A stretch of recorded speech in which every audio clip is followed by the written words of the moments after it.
siempre ha sido fiel. Ese siempre es un valor especial en relación con la fidelidad, ¿no? No nos alcanza a nosotros para tanto. Aún en nuestras relaciones humanas, nuestra fidelidad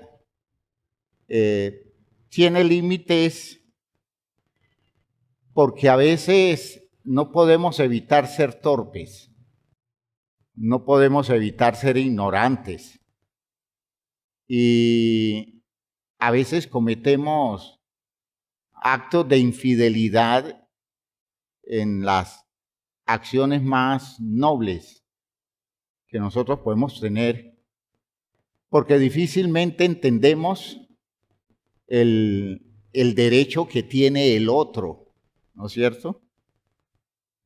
Somos abusivos y eso es ser infiel. El abuso del espacio, corremos los límites fácil y nos sentimos con derechos en un territorio que no nos pertenece. Y eso es infidelidad, ¿ya? Eso es infidelidad. Y no es porque tengamos la intención de ser infieles. Bueno, de Dios no podemos decir eso. Siempre ha sido fiel, ¿ya? No importa el camino en que estemos, Dios muestra su fidelidad para con nosotros. Y eso nos da garantías, ¿no es cierto? ¿Podemos orar en ese sentido? ¿Podemos decirle al Señor que necesitamos descubrir en nosotros lo que Él sabe y que en su fidelidad Él quiere ayudarnos a reconstruir, a elaborar con una perspectiva más saludable? Él es fiel, Él no nos niega la verdad, Él no nos esconde la verdad, pero es misericordioso y entonces nos dice la verdad, pero nos muestra su compasión.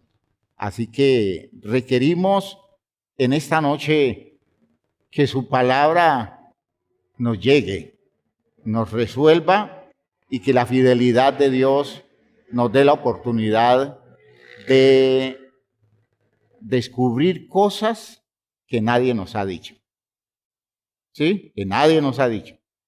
Ya sea porque no lo saben o porque no conviene humanamente decírnoslo, pero Dios sí sabe decírnoslo y que nos lo diga esta noche a través de su palabra. Padre eterno, gracias te damos. Confiamos en tu fidelidad y creemos en el poder de ella obrando en la vida nuestra en este momento especial de la iglesia. Gracias, Señor, porque tu palabra llega a tiempo, oportunamente, a afectar nuestra existencia y a abrirnos, Señor, hacia condiciones de experiencias válidas, donde la claridad tuya, Señor, reconstruye condiciones de la vida nuestra que necesitamos restaurar de una manera ideal. Bendícenos, Señor, con el poder de tu verdad, con la suficiencia de tus razones. Háblanos al alma, Señor. Despierta sensibilidad en nuestras vidas. Tócanos en áreas en las que requerimos hacer trabajos serios sobre nosotros. En el nombre de Jesús el Señor. Amén, amén, amén. Siéntense, hermanos, por favor. Muy bien.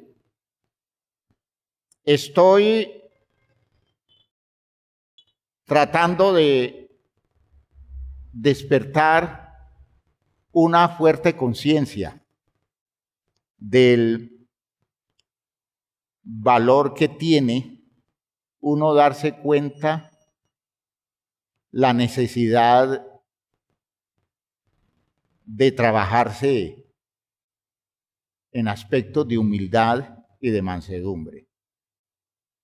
Es muy complicado porque los rasgos de orgullo, de altivez. Las manifestaciones del amor propio, hermanos, están todo el tiempo reclamando su espacio en nosotros. A eso, en lo relacionado con la espiritualidad, nosotros lo llamamos el ego. El ego. No el ego identificado en la psicología, es el ego identificado en la espiritualidad. Y el ego es un personaje. El ego no es la persona, pero es un personaje que suplanta a la persona.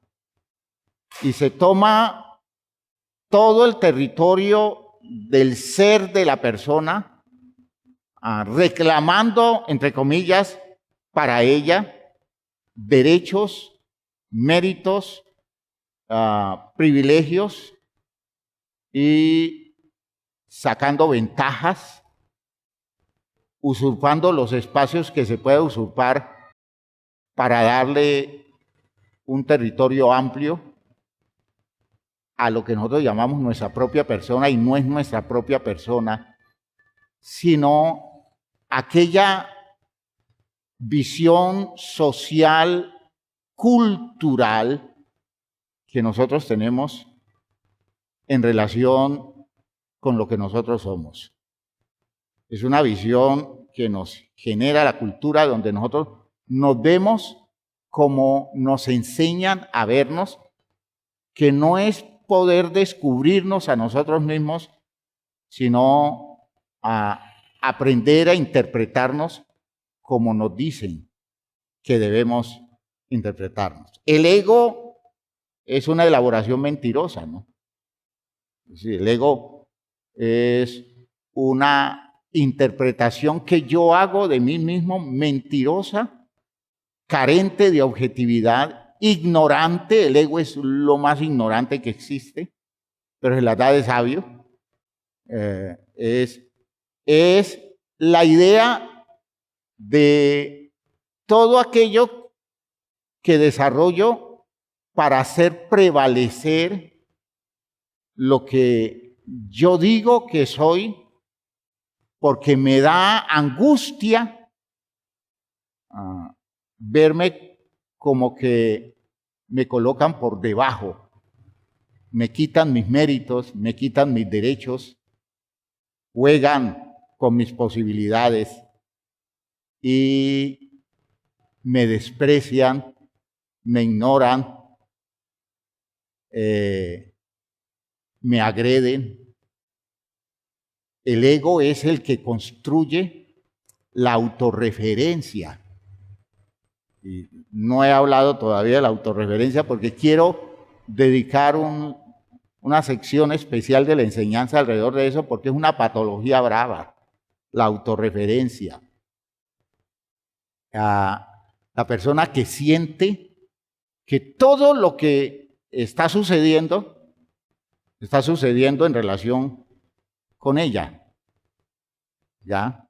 Y entonces se ve atacado, se ve perseguido, se ve ignorado, se ve cuestionado, se ve, pues, todas las cosas que una persona comienza a sentir en función de la agresión que se le hace a su propia vida. Es una patología brava, porque es una forma de locura, solo que es una locura de los cuerdos, de la gente que se ve cuerda, ¿no?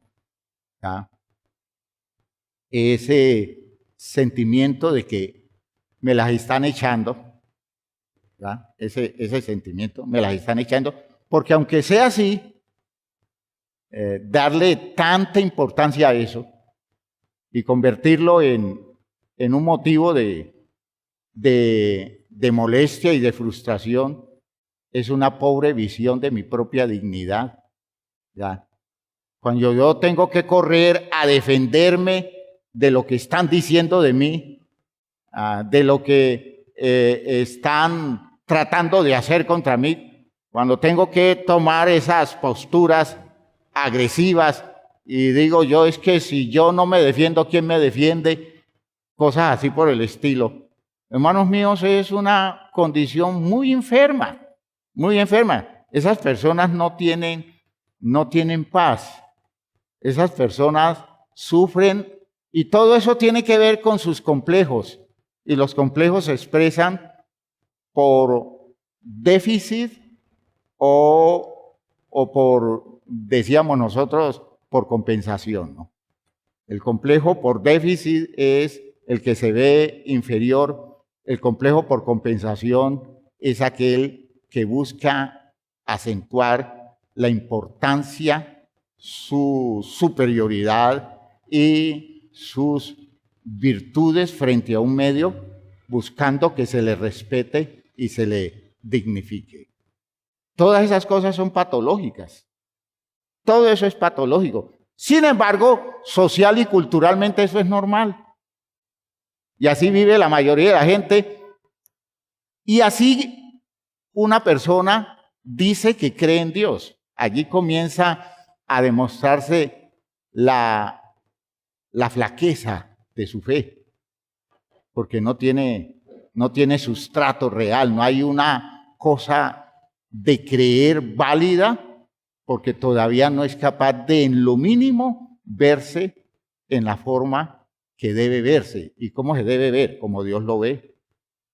Como Dios lo ve. No hay esa disposición, no hay esa capacidad. Y entonces aparecen todas las deformaciones del ego. ¿Ya? Y hermanos míos, eso tiene que ver con los problemas de humildad y mansedumbre. No hay humildad, no hay mansedumbre, no hay cómo desarrollar eso. Y como consecuencia ya de fondo espiritual, yo no puedo, en razón a esa limitación, a hacer la voluntad de Dios, porque estoy buscando hacer prevalecer la mía. Estoy defendiendo lo mío. Entonces, me queda muy complicado disponer mi mente, mi corazón, disponer mi voluntad para someterla a la voluntad de Dios.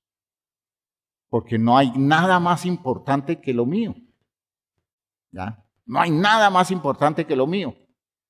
Siquiera lo de Dios alcanza para despertar en mí el interés de deponer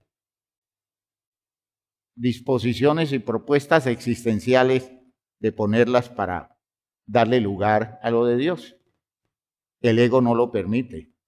¿Ya? El ego no lo permite. El amor propio no lo permite. De otra forma dicho, el orgullo no lo permite. La altivez, la soberbia no deja que estas cosas pasen. Y por tanto yo puedo estar en la iglesia. Y lo estamos. Y de buena fe estamos en la iglesia. Y estamos haciendo bonitos esfuerzos, religiosamente hablando. Pero desde el punto de vista espiritual hay poco progreso. Porque, hermanos, no tenemos la mínima disposición para decir, renuncio a esto que es el juego de mis intereses y mis planes y coloco en este lugar el propósito de Dios, la claridad de Dios que me llega a la vida y decido asumir la postura humilde del que se dispone a vivir para agradar a otro. El otro es Dios, no es cualquier otro. ¿Ya? El otro es Dios. Ojo con lo que estoy diciendo y cómo me lo interprete. No sea que el marido llegue a la casa y le dice, ve, mijita, ¿cómo habló de claro el hermano Jorge? Usted tiene que aprender a vivir para agradarme a mí, agradar al otro. ¿Ya? Entonces usted dígale, no, él aclaró, ese otro es Dios. y nadie más que Dios. ¿Sí? Nadie más que Dios. Ahora, cuando yo busco agradar a alguien distinto de Dios, es una interpretación que debo aprender a tomarlas con pinzas, ser cuidadoso y requiere análisis, pero no voy a hablar de eso ahora. El punto es que el objetivo de mi existencia debe ser absolutamente dispuesto para agradar a Dios, y es una postura que me la impongo y resulta fácil hacerlo si hay humildad, si hay mansedumbre. Pero si tengo los problemas de salud mental en donde la humildad y la mansedumbre no están porque estoy viviendo bajo el poder de esas fuerzas sociales, culturales, que tomaron posesión en el territorio de lo que soy yo como persona, y esa condición sustituta se adueñó del territorio existencial mío, yo no puedo hacer la voluntad de Dios. Y por eso es esas vidas que luchan mucho, porque yo conozco gente muy honesta, están luchando. Y los veo diciendo, es que yo me dispongo, pastor, yo hago todos mis esfuerzos, pero eso me gana. Eso me gana. Al final yo descubro que yo no puedo comprometerme 100% con Dios, porque algo dentro de mí reclama territorios y yo no puedo evitar eso, porque al final hasta me siento bien, porque siento que estoy encontrando mis espacios de realización, aunque suena raro, porque esos espacios de mi realización no corresponden a los territorios de la voluntad de Dios. Y fíjense ustedes que es una cosa compleja y que requiere un tratamiento espiritual serio, ¿ya? Esas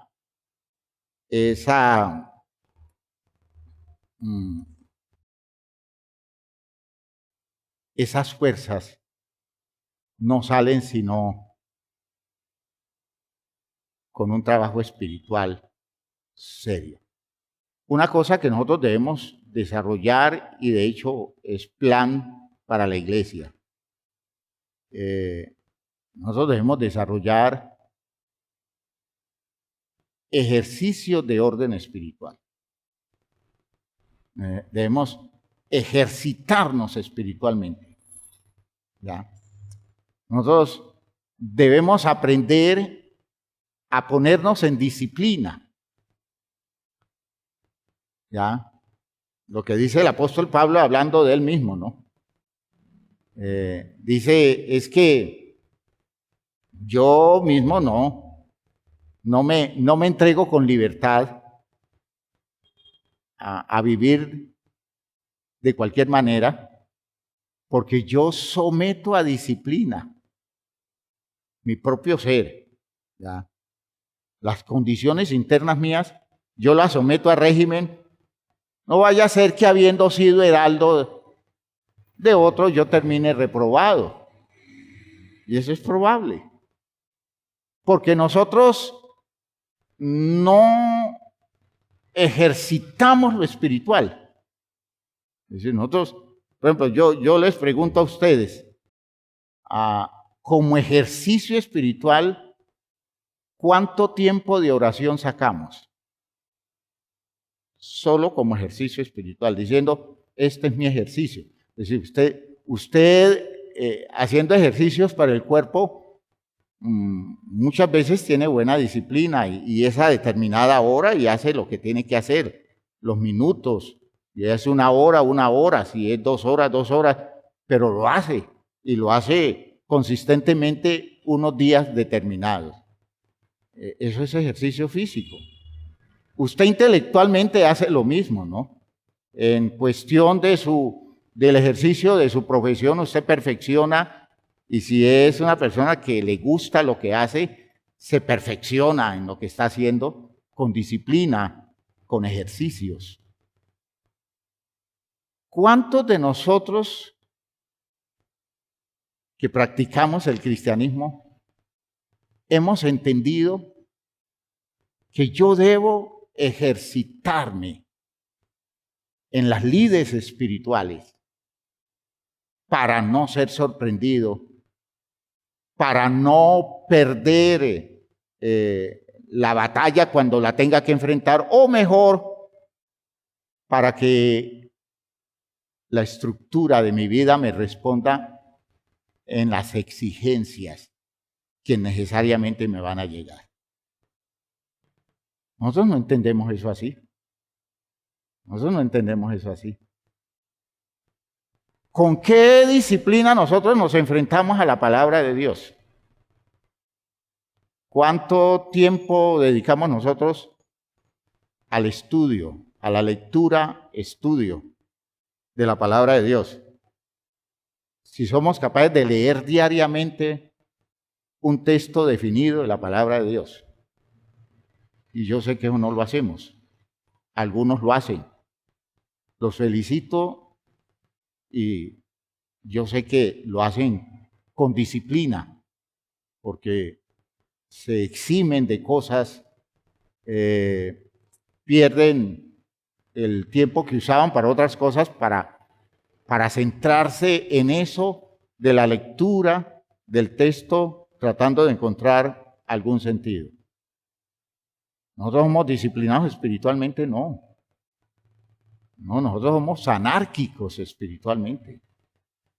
Lo espiritual nos llega como comida del montón, ¿no? Como fuerza que opera porque estamos en montonera. Pero que nosotros tengamos disciplina para ir creando las condiciones de nuestro ser, sometiéndolos al régimen que nos lleve a comprometernos con la voluntad de Dios, no. Y entonces allí sí tenemos un problema de cielo y tierra, porque no va a pasar nada. La vida no es tan cómoda siempre. Antes, Dios es bueno. En su misericordia nos rodea con su gracia, porque nosotros somos como uno de esas cosas, ¿cómo se llaman? Los panderos, ¿no? ¿Panderos qué se llaman? Esas cosas que apenas se tocan se desmoronan. Merengue, el merengue. No lo asocié. La fragilidad de la persona. No resistimos nada. Y tomamos atajos totalmente distorsionados porque no tenemos cómo hacerle frente a las profundas demandas de la vida que requieren estructuras espirituales consistentes. Muy, pero muy consistentes. Quiero que entienda que esto es pelea, ¿no? Es una batalla. Y la batalla nuestra no es contra lo que nosotros definiríamos los poderes de espíritus presentes, como seres diabólicos presentes que están tratando de afectarnos, de atormentarnos. No, la batalla es contra poderes sembrados, fuerzas establecidas desde donde se controlan las vidas, que ya tienen el manejo general de la sociedad, las fuerzas de la educación, los elementos de comunicación masiva, los elementos del entretenimiento. Eso ya es todo un sistema, es todo un plan, todo un programa. Cristianamente nosotros debiéramos sentirnos incómodos de estar escuchando una propaganda donde se promueven cosas que niegan nuestra fe. pero nosotros ya nos volvimos pasivos. Las aceptamos, casi que nos las aprendemos y terminamos reducidos a posturas ineficaces frente a las grandes demandas espirituales de la vida. Hermanos, esto de vivir el cristianismo en el plan de construir al Hijo de Dios en la vida de cada uno de nosotros, como lo hizo Jesús, en eso estamos en pañales y necesitamos retomar la ruta en forma seria, y por eso le estoy pidiendo a Dios estrategias, porque esta forma de vivir el cristianismo tan mediocre como lo vivimos, eso no puede seguir así, porque no vamos a ir lejos, porque las fuerzas del mal son mucho más poderosas, mucho más poderosas. Espero que me estén entendiendo lo que estoy diciendo, ¿ya? Miren ustedes que ya decía en otra ocasión que el éxito de Jesús fue haber permitido que Dios perfeccionara en él todo lo que de antemano había dispuesto para que se expresara en un ser humano que se comportara como el Hijo suyo. Jesús tuvo que hacer un ejercicio moral, espiritual, en relación con su vida, muy agresivo, pero muy agresivo. ¿Ya? Jesús debió enfrentarse desde muy temprano, desde la edad de conciencia, muy temprano, desde niño, a unos patrones familiares, sociales y religiosos que no estaban de acuerdo con lo que Dios decía, porque Él lo estaba descubriendo. Él era un estudioso de las Escrituras y Él lo estaba descubriendo. Y Él tuvo que comenzar a desprenderse, Él, de todo un bagaje social, cultural, para poder darle espacio suficiente en él a la intervención de Dios, para que Dios perfeccionara en él al Hijo de Dios. Fue disciplina. Uno no ve el éxito de Jesús como un hombre predestinado, con habilidades celestiales, al punto de que algunos lo ven como el mismo Dios, algunos no, la mayoría de la gente lo ven a Él como el mismo Dios. Dice, es que Él es Dios. Claro, eso es posible en Él porque Él es Dios. Es que Él es Dios en esto, Él es Dios en esto. Hermanos, no. Los logros de Jesús en la validez de la revelación bíblica son los logros de un hombre que se fue negando a sí mismo. Escuchen bien lo que estoy diciendo. Los logros de un hombre que se niega a sí mismo. Por eso, él, entendiendo el método y siendo experto en su propia vida,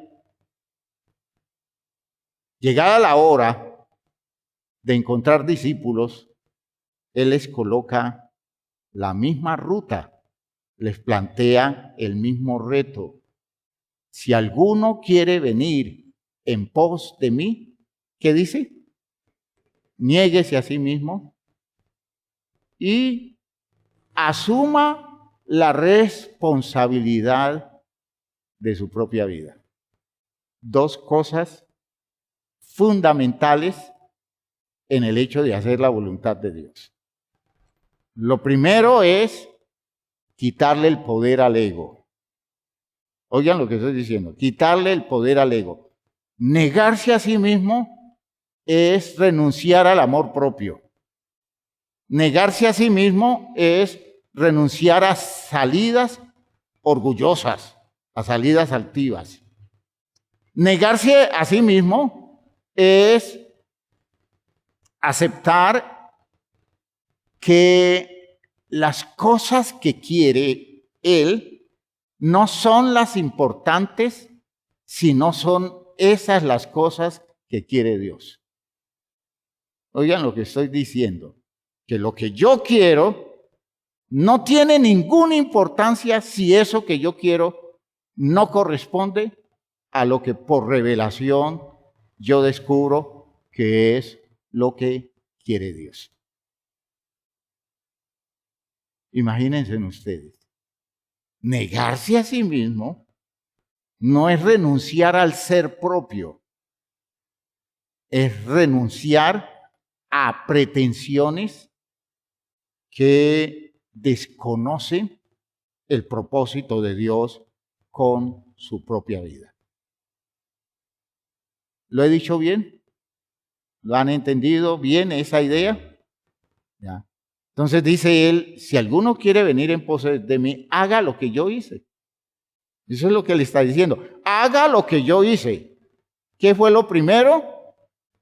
Negarse a sí mismo, renunciar a sus planes, renunciar a su proyecto, cuando esos proyectos lo colocaban en conflicto con el propósito de Dios, y hacer prevalecer siempre en su vida cualquier cosa, por sencilla que sea, que fuera lo que Dios quería. Entiendan, hay cosas que Dios quiere que a nosotros nos parecen bobadas, pero son las que Dios quiere. Dice, ¿pero qué tanto es eso? Pues para Dios es. Para mí puede ser una bobada, para Dios es un objetivo. Cualquiera que desprecie una norma de la ley, por pequeña que sea, así de pequeño es él en el reino de Dios. ¿Por qué? Porque es una persona que no dignifica el gusto de Dios, que no hace prevalecer en sus intereses el propósito de Dios. Entonces, negarse a sí mismo es una cosa de vencer el orgullo, de vencer la altivez, es un imponer la humildad, mansedumbre, para convertirla en territorio existencial de cada uno. Vean ustedes. Y luego dice, tome su cruz. La gente cree que la cruz es un lugar donde a uno lo crucifican. Pues sí. Pero la cruz es aceptar el reto de vivir con todas las dificultades que llegan y asumirlo como mi responsabilidad, no como una cosa que yo espero que otros hagan por mí, que otros me ayuden a vivir la responsabilidad de mi vida. Yo no puedo hacer eso. ¿Por qué? Porque Dios me quiere absolutamente comprometido con el hecho de la responsabilidad con mi propia vida. Muy bien. Jesús, hermanos míos, descubrió el proyecto de Dios en relación con el Hijo, y por eso se trabajó fuerte a sí mismo. Yo quiero que me lo capten bien, bien la idea, porque este es el éxito cristiano fundamental. Cuando en el texto de Juan, en el capítulo 1, versículo 14, dice, y aquel verbo fue hecho carne. ¿Sí dice así? Y habitó entre nosotros. Aquella palabra, aquel plan, aquel programa, fue hecho carne y habitó entre nosotros. Y vimos la gloria del Hijo propuesto por Dios en las condiciones de la vida de un ser humano, manifestándose con toda su gracia y su verdad. Es decir, siendo auténticamente el Hijo de Dios, un ser humano que asumió el reto de dejar manifestarse el propósito de Dios en las condiciones de su persona humana.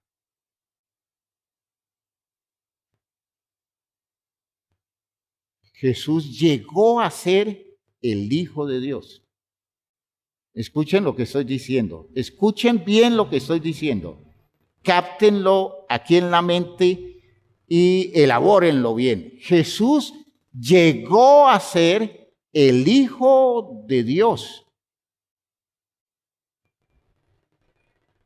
Todos los seres humanos nacen para ser el Hijo de Dios.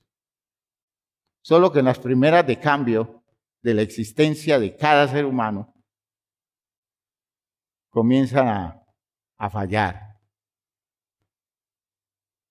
las propuestas de Dios, porque las personas comienzan a vivir por otras motivaciones debido a la crianza nuestra, que nosotros mismos los cambiamos los objetivos porque no les señalamos la voluntad de Dios como ruta existencial, sino que les proponemos otros planes que tienen que ver con el ego nuestro, elaborándoles el ego a ellos también.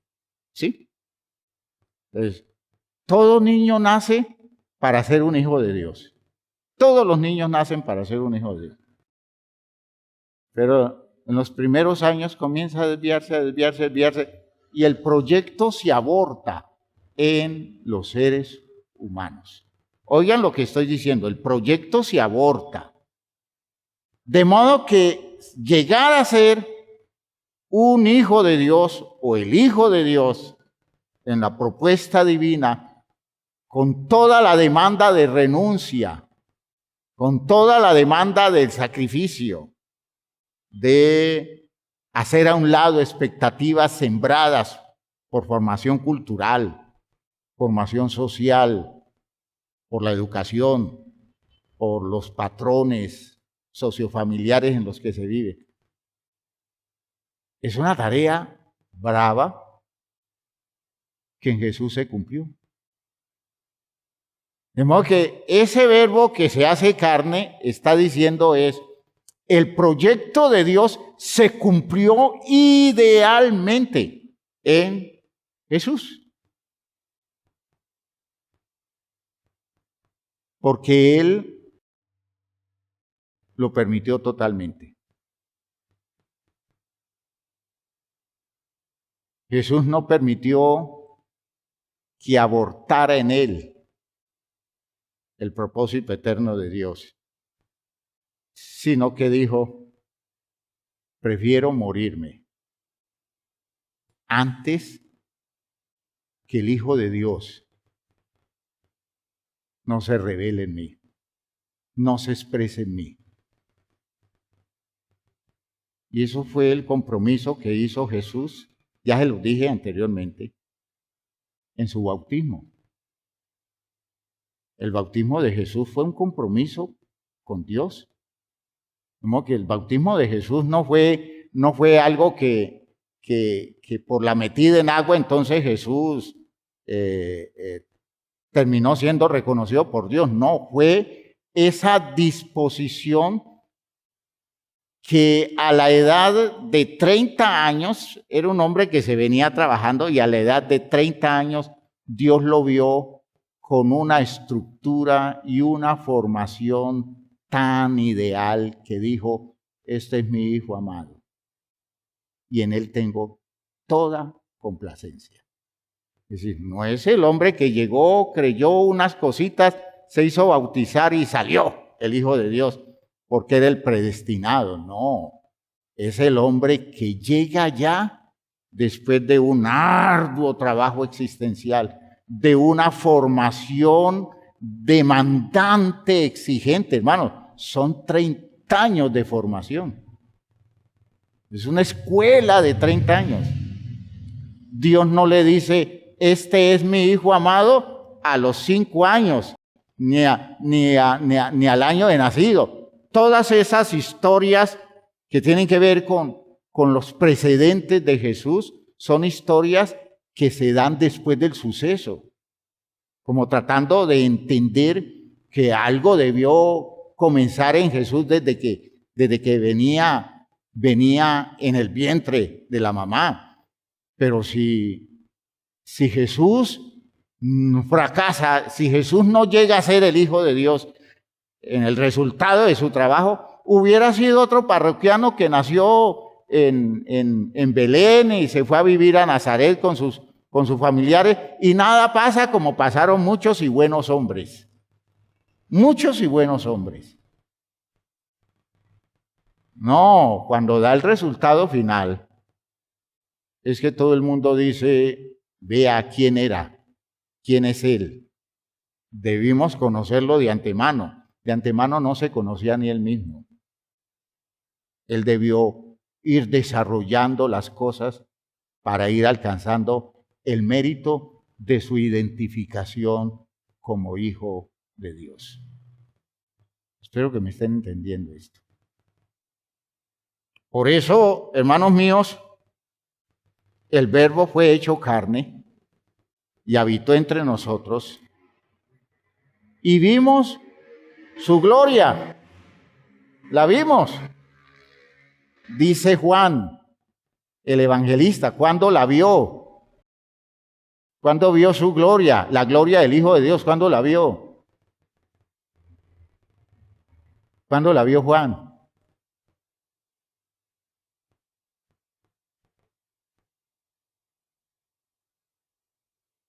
¿Cómo? En la transfiguración.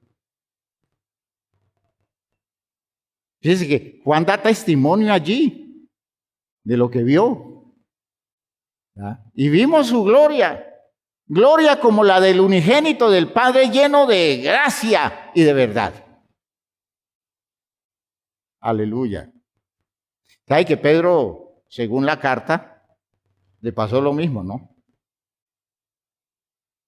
Porque cuando vino la voz del cielo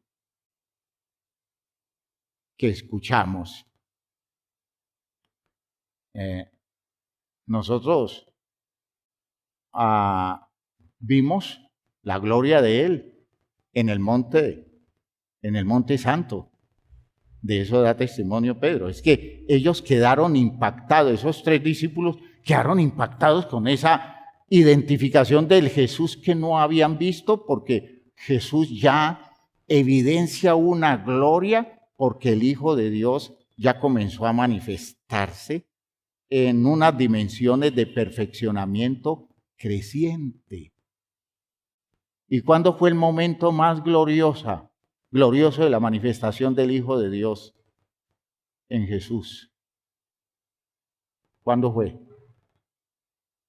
Díganlo porque lo quieren decir y lo tienen, díganlo. En la resurrección. En la resurrección. Por eso la máxima declaración de Jesús como el Hijo de Dios, la evidente confirmación de su identidad como el Hijo de Dios, se da por la resurrección, y esa resurrección lo único que hace es demostrar que el proyecto de Dios se ha cumplido. Romanos 1. Romanos 1.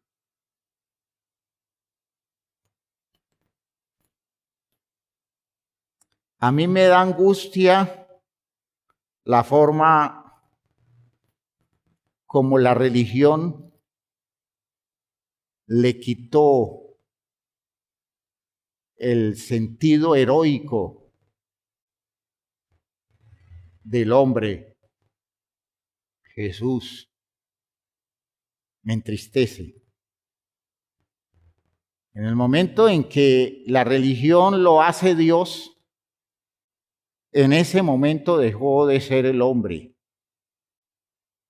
que llegó a donde Dios estaba esperando que alguien llegara.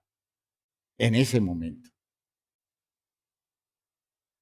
¿Por qué? Porque ¿quién no entiende las virtudes de Cristo, la victoria de Él sobre el pecado, en la condición de ser el Hijo de Dios, que es la segunda persona de la divinidad? Eso es obvio. Pero poder usted entender al Hijo de Dios como el logro de un hombre que le permite a Dios cumplir su voluntad en Él con el sacrificio, porque la gente habla del sacrificio de la cruz. El sacrificio de la cruz fue el momento culminante, el momento final, pero ya la pelea brava Él la había hecho a lo largo de su proceso de vida. Por eso siempre les he dicho que el sacrificio de Jesús no es la cruz. El sacrificio de Jesús es todo su proceso de vida, ¿ya? De modo que aceptar la cruz, ¿ya? Asumir la cruz, no se refiere al momento del Calvario, se refiere a toda esa demanda a la cual fue expuesto, y Él dijo sí, sí, aunque le costó renunciar, perder, esforzarse, disciplinarse, recrear su estructura malograda en una crianza de buena fe, pero insuficiente. ¿Ven ustedes? ¿Ya? Entonces, eso, hermanos, es la machera, ¿ya? De la entrega. Y eso, hermanos, es la evidencia clara de un hombre humilde y manso, que enfrentó, los mansos enfrentan sus peleas en ellos y no pelean con nadie más. Los que son altivos pelean con todo el mundo para congraciarse con su desubicación, porque no se exigen nada a ellos mismos, pero a todo el mundo sí le exigen. Y les piden que se comporten de una forma determinada para el bien de ellos, porque así lo requieren ellos.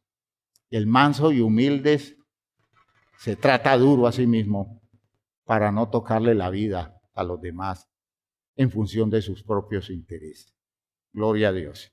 El manso y humilde es la persona más trabajada que existe.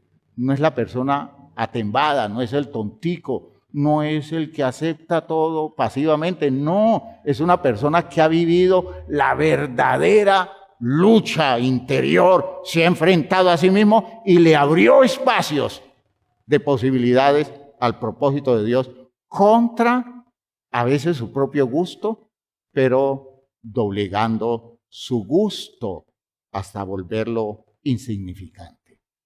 Gloria a Dios. Gloria a Dios. Romanos 1, con esto concluyo.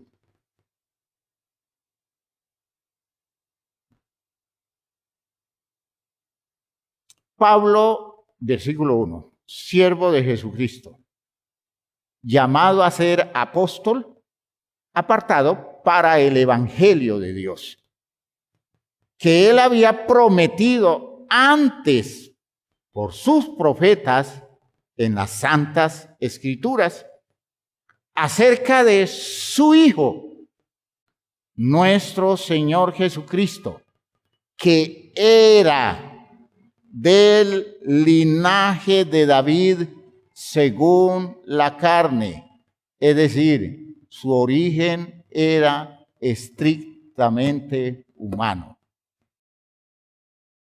Cuando dice carne, está diciendo condiciones naturales de su vida. ¿ya?, del linaje de David, según la carne, que fue declarado Hijo de Dios con poder, según el Espíritu, que terminó apartándolo, que lo separó del común, que lo sacó de la vida regular de los seres humanos y lo convirtió en alguien exclusivo para el propósito de Dios, santificación por excelencia. ¿Ya? Según el Espíritu de Santidad, ¿por qué medio? Por la resurrección de entre los muertos.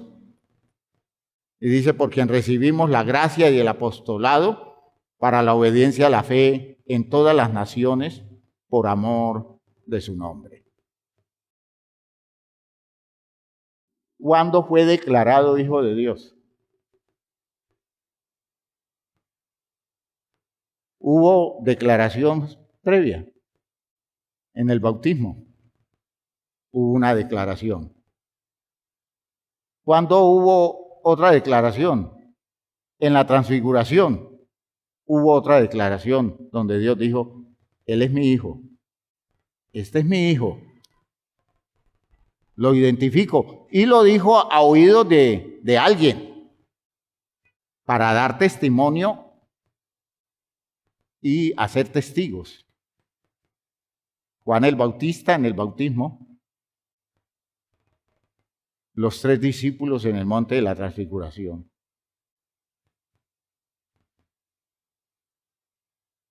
Y la declaración más fuerte, declarado Hijo de Dios con poder,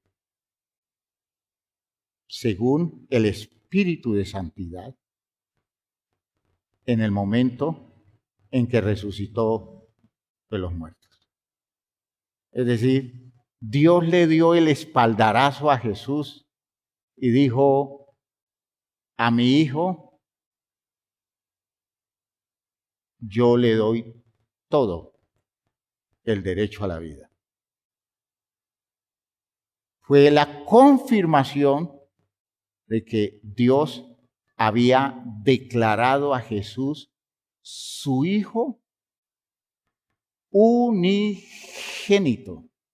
Es decir, el único que había logrado por efecto de su entrega, de su decisión, de su preparación, de su discernimiento, de su dedicación, de su renuncia hasta la muerte. Dios dice, por fin, alguien, hijo, como yo lo pedí. Aleluya. Y se cumplió ese día un proyecto que venía desde la eternidad. Dios tiene un hijo entre los seres humanos y el hijo es Cristo Jesús. ¿Quedó clara la idea?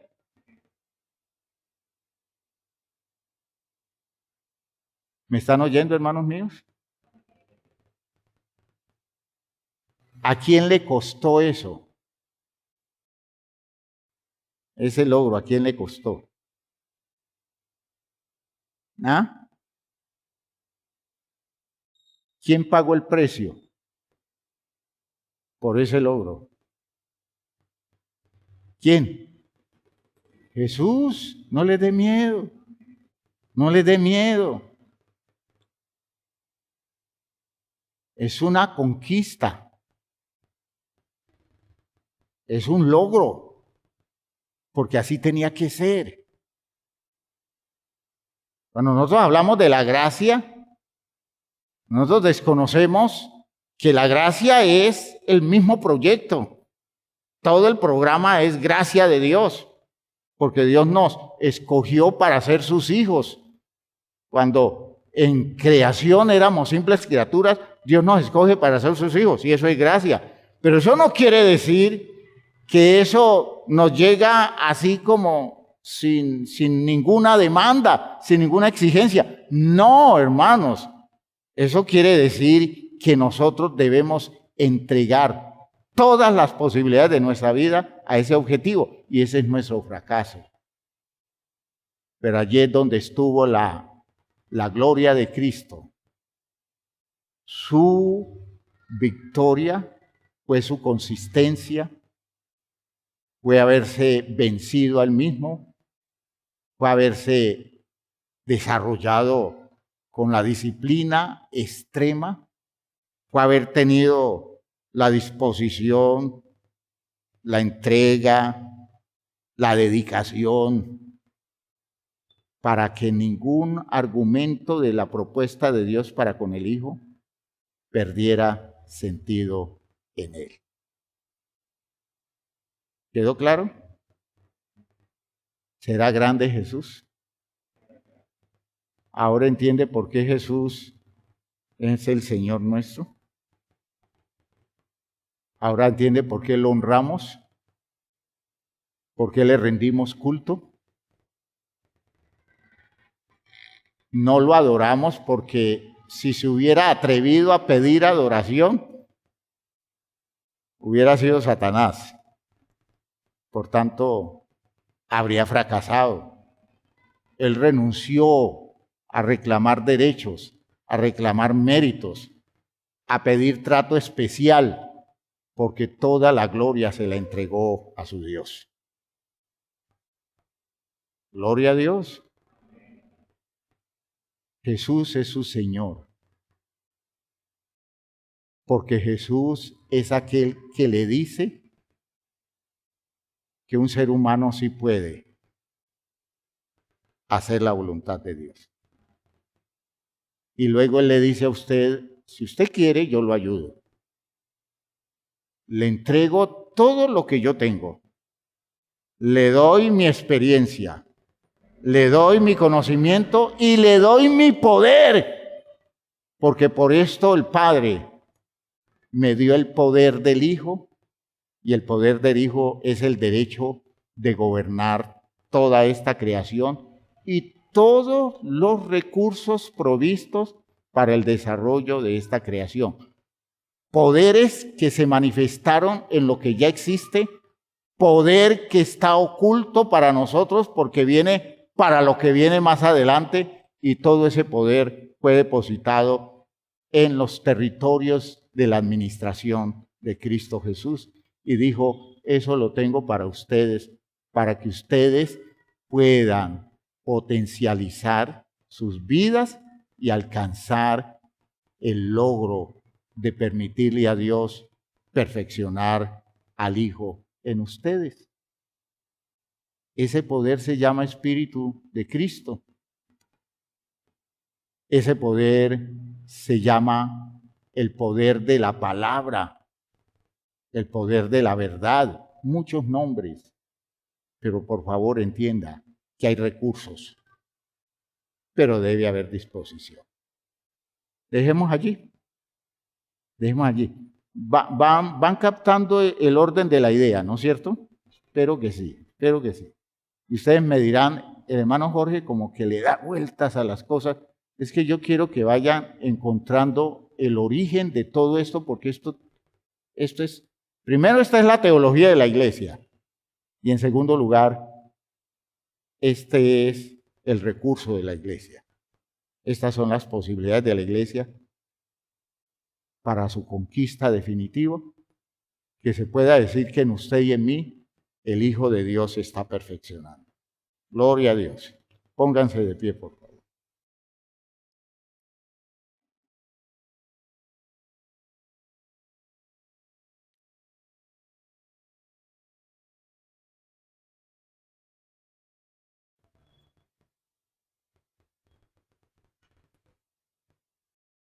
¿Cuánto sufre usted por las cosas que usted ha querido hacer? Y en razón a muchas situaciones como lo económico, a veces como lo circunstancial de estar viviendo usted en un lugar donde eso que usted quería hacer no lo puede hacer, no puede alcanzarlo porque no se da en el entorno. Bueno, ¿cuántas cosas tiene que usted aceptar que no las puede lograr porque está colmado de inconvenientes? ¿Y cuánto sufre usted por eso? ¿Cuánto se le daña la vida a usted por eso? ¿Cuánto se amarga? Y solo estoy hablando de sus satisfacciones, que no siempre se logran. ¿Cuántas veces se ha enfrentado a esas cosas que usted hace o quiere hacer? Y que a través de la claridad de la iglesia usted ha descubierto que se oponen a lo que Dios quiere hacer en usted como un hijo de Dios. ¿Cuántas veces usted ha dicho, me la juego, pero yo dejo que Dios cumpla su propósito en mí? Más bien, ¿cuántas veces ha dicho, pues lo de Dios tendrá que esperar, porque esto es primero? Y yo tengo que lograr esto, yo tengo que alcanzar esto, y después sí me convierto, y después sí llego a la iglesia, y después sí tomo en serio el evangelio. Yo sé que muchos hay elaboraciones así. En el nombre del Señor los conmino y les presento a Cristo Jesús, porque es tiempo de que cada uno de ustedes se enfrente a ustedes mismos, a cada uno, y comience a abrirle espacios a las posibilidades de Dios en la vida de ustedes. Eso lo va a demandar, pero vamos a trabajar eso con ejercicios, con disciplina, con prácticas que las vamos a desarrollar en este año 2022, porque vamos a abrir la iglesia a una forma de culto en donde la autoexigencia se vuelve una cosa más seria y no tener un grupo de personas divertidas sin compromiso, sino personas que se están trabajando la vida. Déles el agua donde les dé para ver el poder de Dios, cómo lo soporta, cómo lo sustenta y cómo lo saca adelante. Padre eterno, ayúdanos. En el nombre de Jesucristo, tengo confianza en las manifestaciones de tu poder para recrear las condiciones de nuestra vida, reordenando los pasos nuestros, Señor, y ayudándonos a vencer tantas condiciones obstinadas, tantas necedades, tanta locura, tanta superficialidad, Señor. Ayúdanos en el nombre de Jesús a enfrentarnos a todo esto, Señor, de manera válida y a trabajarlo dentro de nosotros con el uso de los poderosos recursos de tu palabra, de tu espíritu y tu provisión como iglesia en esta comunidad en la que nos estás trabajando. Te pido, Señor, que nos despiertes este nivel de sensibilidad y nos toques para abrirnos a encontrar caminos de solución y de apertura y solvencia, Señor, en las condiciones de los hijos de Dios que deben perfeccionarse en la vida de cada uno de nosotros. En el nombre de Jesús el Señor. Amén. Amén. Hermanos, Cristo Jesús es alguien que usted y yo cada día tenemos que verlo más grande. Cuando usted se está enfrentando a sus luchas, usted dice, Jesús venció esto. Usted va a decir, Jesús venció esto. ¿Yo por qué patino tanto en este asunto? Si Jesús aquí venció. Señor Jesús, revélame el secreto. ¿Qué pasa? ¿Qué sucede en mí? ¿Qué hay que trabajar en mí? ¿Qué hay que replantear en mí? Porque tú venciste, yo puedo vencer. Tú tienes los recursos, tú tienes el poder, dame todo eso, porque yo voy a vencer. Año 2022, sanidad espiritual, permitiendo que el propósito de Dios se vaya cumpliendo en nosotros y vaya apareciendo en nosotros por fin el Hijo de Dios. Gálatas, por quienes vuelvo a sentir dolores de parto hasta que Cristo sea formado en vosotros. Hermanos, trabajo, y el 2022 es precioso para eso. Dios les bendiga a todos. Salúdense unos a otros.